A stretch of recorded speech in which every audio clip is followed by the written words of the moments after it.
All right, today is Wednesday. Had the surgery Friday, so this is a week after the surgery. Exactly a week. All the swelling in my arm is causing me not to move it as much as I'd like. My hand, stretching my fingers, is about, I feel it in my forearm right there. I feel it just as much in my wrist as I do anywhere, really. Can't hardly move it from side to side, up and down. It's there, but it's tight.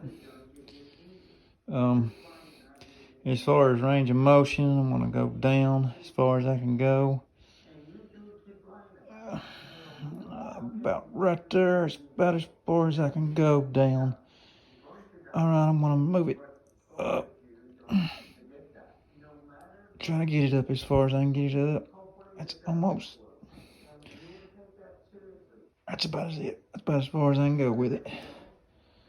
You can see the swelling is really rendering that.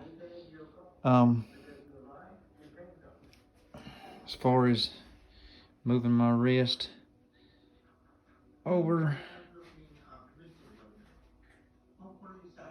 it's about it. Maybe about straight up, thumbs up. Generally, you're supposed to be able to move it all the way over and rotate it back. Up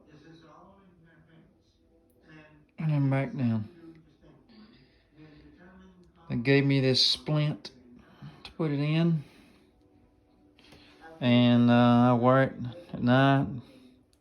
Wear it during the day a lot of times, but I'm just trying to move it as much as I can and get some motion back into it. But it does hurt quite a bit. So this is exactly week 1 of after surgery. So we'll kind of see as we go, the progress we make as we go.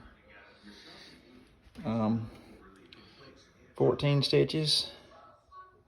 So we'll see how that scar looks whenever he heals up. 13 or 14, I think Heather said 14. I don't know, I didn't count them. But week 1.